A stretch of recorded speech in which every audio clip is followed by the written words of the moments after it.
Bonsoir à tous. Aujourd'hui, on se retrouve pour une nouvelle vidéo pour la 17e partie des 100 questions de Monsieur Panet. Donc, on va commencer avec la situation 25. Considérons les fonctions racine carrée f, g et h représentées ci-dessous dans le plan cartésien. Donc, bon, ils ont l'air d'avoir le même paramètre h parce qu'ils sont tous comme alignés ensemble.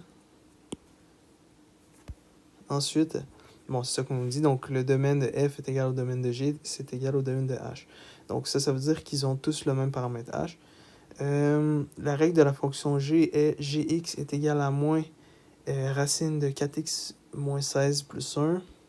On a un point pour f qui va être de 8, 4. On a un point pour f qui va être de 68, 10. Puis, on sait que h, en fait, on nous dit que h, ça va être l'addition des fonctions f et g. Donc, quel est le zéro de la fonction h? Donc, on recherche hx est égal à 0. Donc, par le fait même, on recherche donc, f plus gx est égal à 0. Donc, bon, le DG devrait bel et bien avoir un 0. Donc, ça va bien. Ensuite, on pourrait placer nos points. Donc, on a 8, 4. On va mettre ça proche quand même là, pour avoir un effet que ça fonctionne bien. Là. Donc, 8, 4 et 68, 10. Parce que ça, il faut mettre ça très loin. Donc, 68, 10. Donc là, on le sait bien. Là, on est rendu habitué. Il va falloir faire deux équations, deux inconnues. Parce que on a le paramètre h pour toutes les fonctions. Mais pour la fonction h, on n'a pas ni le... Pour la fonction f, pardon, on n'a pas ni le a ni le k. Donc là, on va commencer par analyser la fonction g. On va voir un petit peu ce qu'on peut faire avec.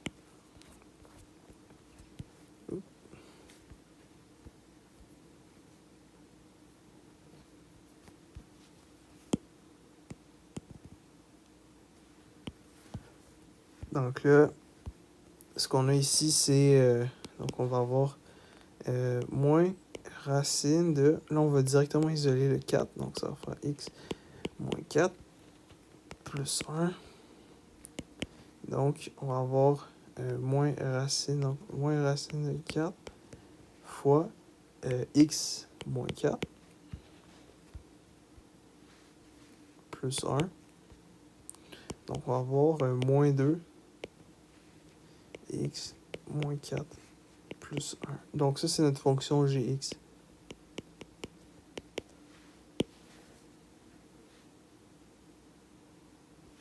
Voilà. Ensuite, on va résoudre en fait pour trouver notre fonction fx.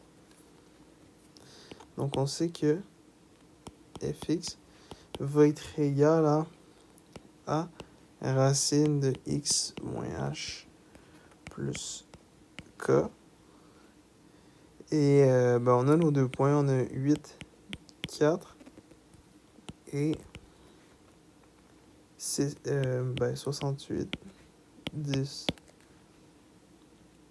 Donc là, les points qu'on va avoir, ça va être 4 est égal à racine de 8 moins 4. Pourquoi 4? Parce que le paramètre h est de 4, vu qu'on sait que c'est le même. Moins 4 plus k. Ok, on va isoler le k. Donc k va être égal à moins a racine de 4 plus 4. Alors, k est égal à moins 2a plus 4.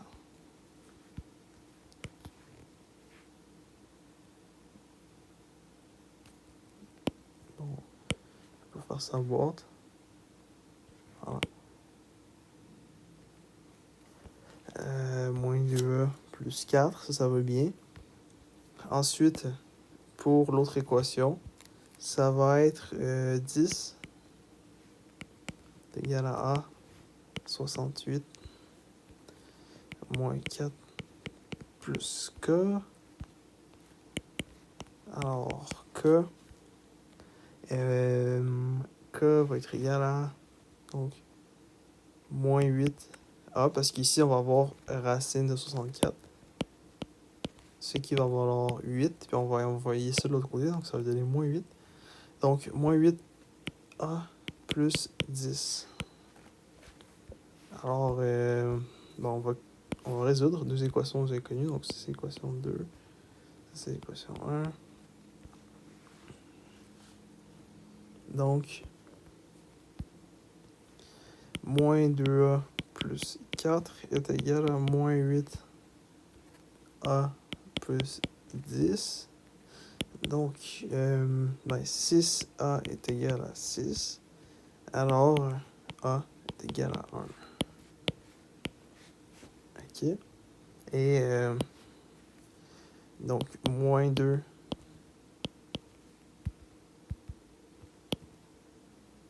plus 4.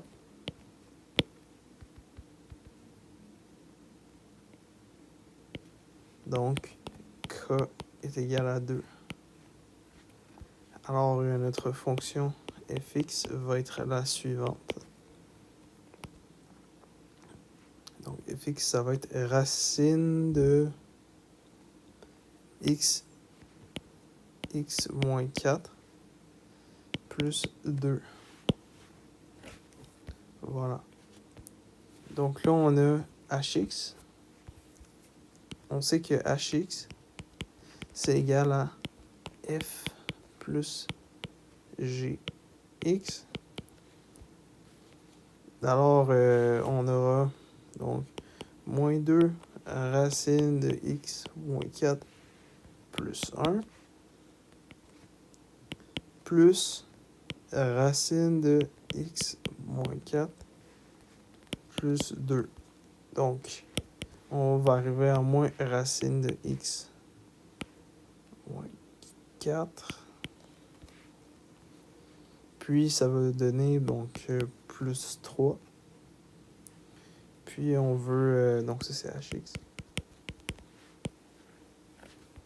Puis, on va faire hx égale à 0. Donc, 0 est égal à moins racine de x moins 4 plus 3. Alors, moins 3 est égal à moins racine de x moins 4. Donc, moins et moins part. À la 2, ça va donner 9 pour enlever la parenthèse. Enlever la racine carrée, pardon. Moins 4. Alors, x est égal à 13. Ça, c'est notre 0. Donc, est-ce que 13, ça a l'air de faire du sens? Donc, oui. Donc, si ça c'est 13, ça veut dire que 8, ici, ça serait un petit peu plus proche. Puis, ça, on le verrait même pas. Ça serait vraiment plus loin.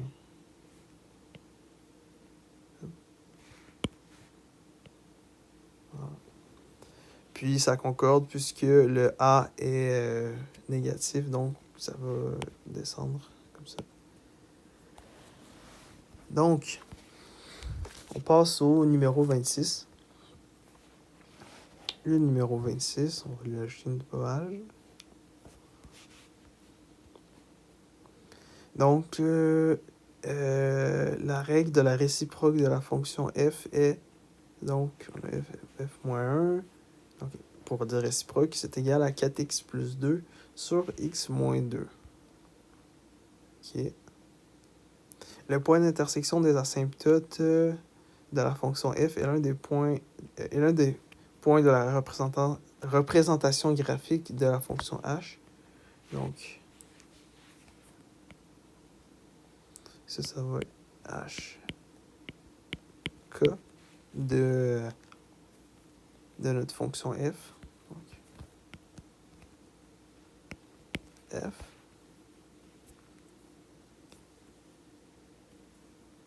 Les zéros de la fonction h sont moins 16 et 8.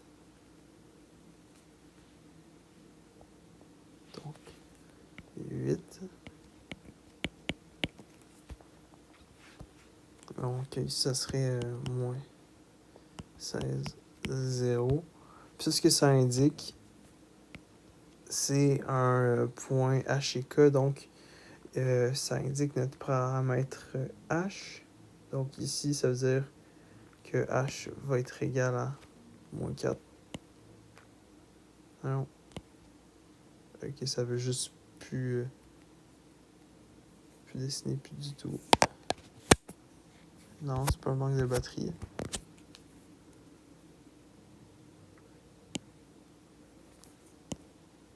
Donc, ici, ça, c'est 4. Moins 4, je veux dire. Voilà. Et K. Qu'on sait pas trop c'est quoi. Donc, le domaine de G, c'est de moins l'infini à 12. Donc, encore une fois, H et K. Donc, ça va être 12 K.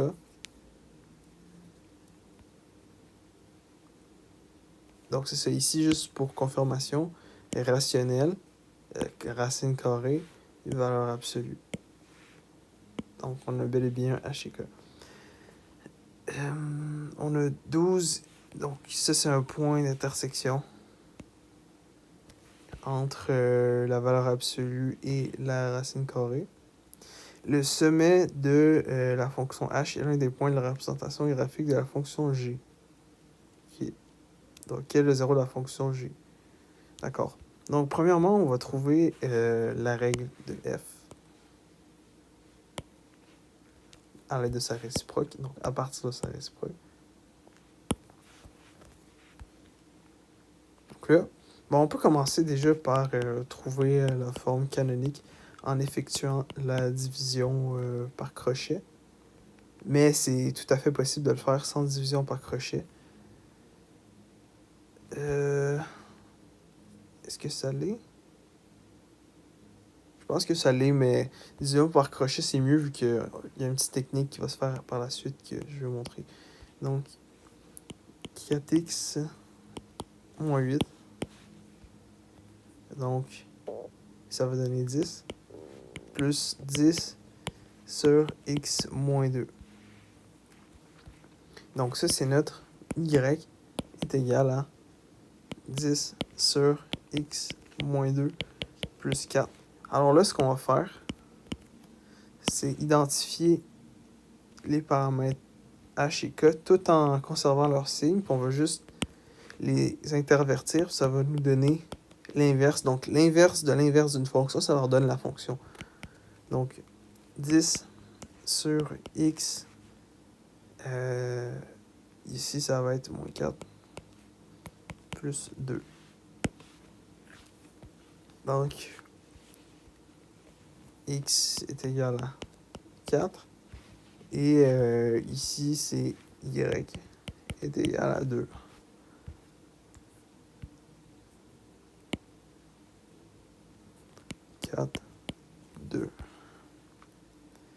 Donc ça, c'est un de nos points.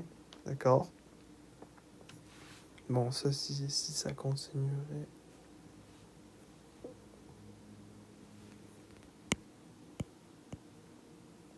Voilà. OK. Donc là, ce qu'on peut faire par la suite, ça serait de travailler sur notre fonction valeur absolue.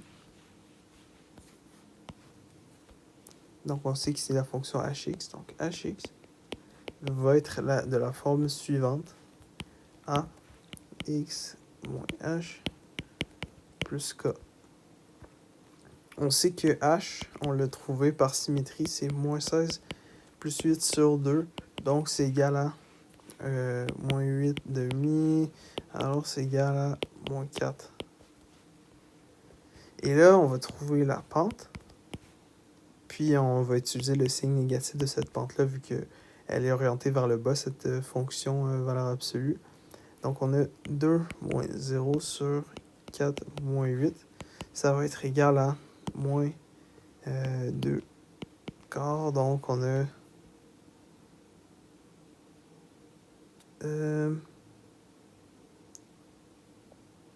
Est-ce qu'elle est orientée vers le haut ou vers le bas?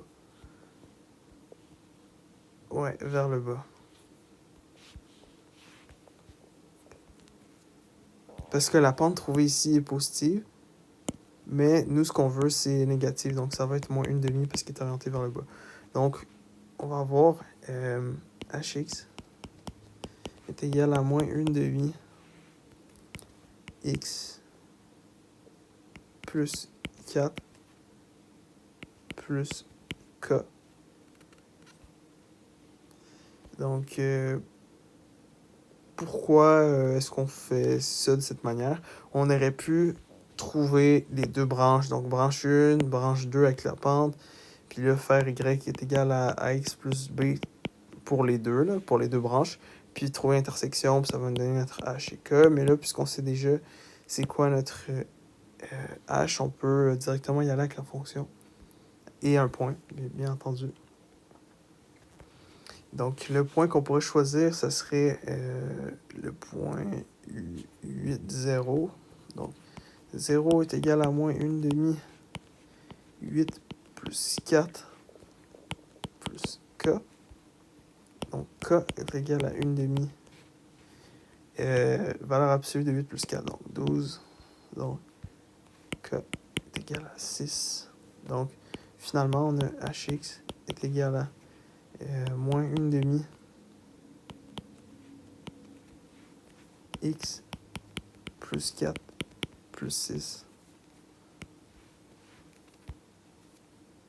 Une boîte un peu trop grande à mon goût. Reprise. Ok, donc on sait que k est de 6. Maintenant, c'est quoi qu'on veut faire pour trouver le zéro de la fonction g? Donc là, on va commencer par trouver le point 12, donc avec h12 est égal à moins 1/2 x, donc 12 plus 4 plus 6. Donc, moins 1/2 fois 16 plus 6. Donc, ça c'est un 6. Donc, moins 8 plus 6. Alors, on a moins 2. Voilà.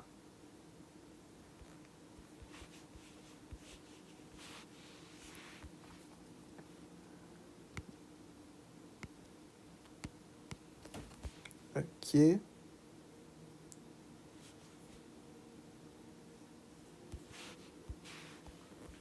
Donc, on a notre fonction.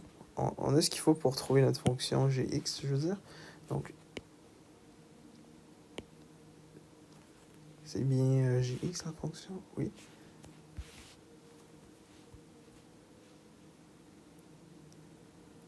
Oui. C'est la troisième fonction, mais ils l'ont appelé g. Moi, j'ai appelé h. J'ai appelé g la deuxième fonction, puis h la troisième. Mais ils ont switché ça par gx est égal à racine x moins h plus k. Donc, on sait que c'est a x moins 12 moins 2. Alors, bon, qu'est-ce qu'on peut faire là, pour trouver, en fait, pour résoudre? Donc là, on sait, par contre, un petit détail, on sait que la fonction tend vers la gauche comme ça. Donc, ce qu'elle va faire, c'est qu'elle va prendre des valeurs, négatives, donc de x, de plus en plus négatives, puis elle va ressortir des valeurs de y positives. Donc, pour faire en sorte que ça fonctionne, il faudrait qu'elle ait un paramètre b qui va être négatif. Donc, on va avoir a moins x moins 12 moins 2. Donc là, on a un point qui va être le sommet de la fonction h. Donc là, le point va être de moins 4, 6. 6 est égal à A. Puis vous allez voir tout l'intérêt du signe. Moins 4, moins 12, moins 2. Alors 4 est égal à A racine. Donc là, si on n'aurait pas eu ça ici, ça aurait fait racine de moins 16. Ça marche pas. Donc on a racine de moins 16, donc on a racine de 16. Donc ça vaut 4. Donc est égal à 4A fois 4. Donc A est égal à 1.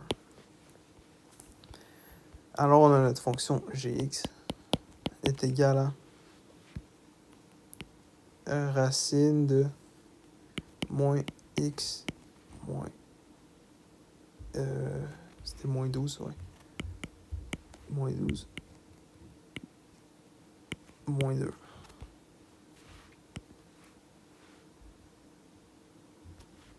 Voilà. Et on veut mettre gx est égal à 0. Donc 0 est égal à moins x moins 12 moins 2. 2 est égal à racine de moins x moins 12.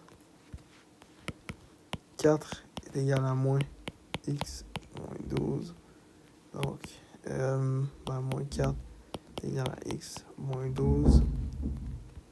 X est égal à...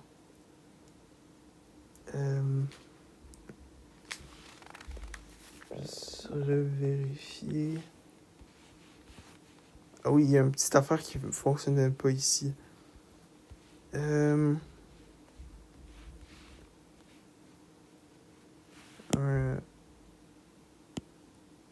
Ok. Donc, ici, ça serait 8 parce que c'est plus. Alors, 8, 4, donc 2. J'avais une... je sentais quelque chose qui allait pas. Là.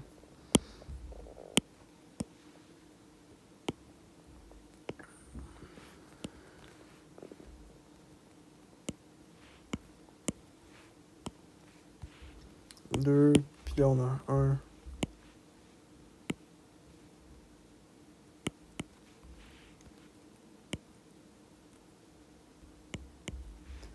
Donc on a un x qui vaut 11.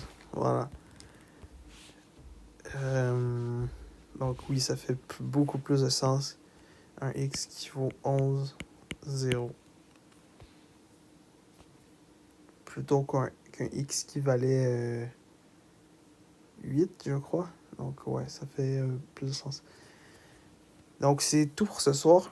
J'espère que vous avez apprécié. Sinon, on se retrouve demain pour la prochaine vidéo qui va porter en premier lieu sur le numéro 27. Donc pour que vous voyez un petit peu le 27, ça ressemble à quoi. Donc c'est assez intéressant comme numéro. Ouais.